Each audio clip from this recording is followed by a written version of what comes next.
আসসালামু আলাইকুম।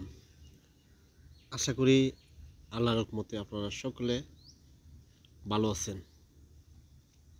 খুবই গুরুত্বপূর্ণ। কাদের জন্য গুরুত্বপূর্ণ ভিডিওটা? যাদের শরীর দুর্বল লাগে, যারা অনেক চেষ্টা করতেছেন শরীর শক্তি বাড়াতে পারতেছেন না, তারা সহজে শরীর শক্তিটা বাড়াতে পারবেন। আমি 3টা খাবার বলবো, এই 3টা খাবার যদি সঠিক নিয়মে খান, একদম গ্যারান্টি আপনার শরীর শক্তিটা দিন দিন বৃদ্ধি হবে। সহজে শরীর শক্তিটা বাড়াতে পারবেন, কোনো পার্শ্বপ্রতিক্রিয়া নাই। খাবারের সাথে আজকে পরিচয় করে দিয়েছি, এটা হলো কাঠবাদাম। কাঠবাদামের খাবার এত উপকারিতা বলে 2 থেকে 3 মিনিট বলে শেষ করা যাবে না। পৃথিবীর মধ্যে যত পুষ্টিকর যে খাবার আছে, যে পুষ্টিবিজ্ঞানীরা যে খাবার তালিকা করেছে, পুষ্টিকর যে খাবার তালিকা খাবার লিস্ট করছে, মানে সবচেয়ে পুষ্টিকর যে খাবার 1 নাম্বারটা হলো কাঠবাদাম। আপনারা এই পুষ্টিকর খাবারটা খাবেন, সহজে পুষ্টি ঘাটতিটা শরীরে পূরণ করতে পারবেন। এবং শুধু পুষ্টির ঘাটতি পূর্ণ হবে না, আর যদি আপনার শরীরে দুর্বল লাগে, শরীর শক্তি পান না, দিন দিন আপনার শরীর শক্তিটা বাড়াতে পারবেন।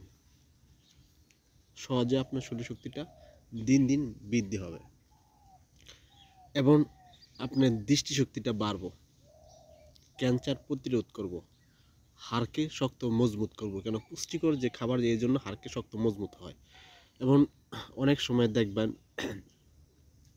কম বয়সে হাড় খেয়ে যায়, হাড়কে শক্ত মজবুত করে, হাড় খাইব না। এবং বিশেষ করে হার্টের জন্য খুবই ভালো, হার্টের জন্য খুবই ভালো। আপনারা খাবার তালিকায় রাখবেন, সহজে পুষ্টি ঘাটতিটা পূরণ করতে পারবেন এবং সহজে আপনি দিন দিন শরীর শক্তিটা বাড়াতে পারবেন।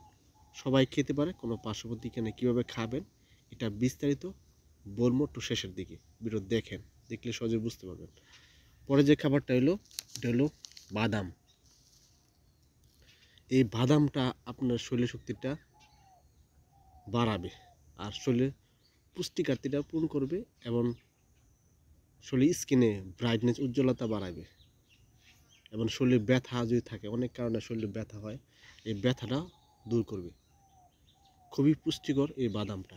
এটা হলো কেউ বলে ছোলা, কেউ বলে বোট, আপনারা যেটি বলেন না কেন, এটা এটা খেলে আপনার শরীরে ফিটনেস থাকবে, মানে শরীরে ফিটনেস, মানে শরীরের শক্তিটা দিন দিন বৃদ্ধি হবে আর শরীরে ফিটনেস পাবেন। আপনার খাবার তালিকা রাখবেন। এই 3টা একসাথে কিভাবে খাবেন?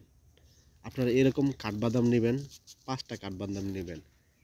এটা নেবেন 1 মুঠ চেয়ে কম, মানে আপনি দেখেন আমি কতটুকু পরিমাণ নিচ্ছি, এতটুকু পরিমাণ নেবেন আপনারা বাদাম। আর এটাও এতটুকু নেবেন ছোলা, বুট। এই 3টা একসাথে নিয়ে ভালোভাবে ধুয়ে পরিষ্কার করে নর্মাল 1 গ্লাস পানিতে এটা রাত্রেবেলা এটা ভিজিয়ে রাখবেন, সকালবেলা খালি পেটে খাবেন। আর পানিটাও খাবেন, যে পানিটা ভিজাবেন ওই পানিটাও খাবেন।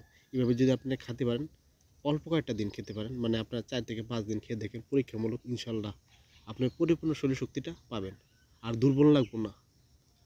বিভিন্ন কারণে যদি শরীর শক্তি ক্ষয় হয়, ক্ষয়টুকু শক্তিটা ফিরে পাবেন, পরিপূর্ণ শরীর শক্তিটা বৃদ্ধি হবে। এভাবে সারা বছর খেতে পারেন, কোনো পার্শ্বপ্রতিক্রিয়া নেই। ইনশাল্লাহ খাবেন, আশা করি উপকার পাবেন।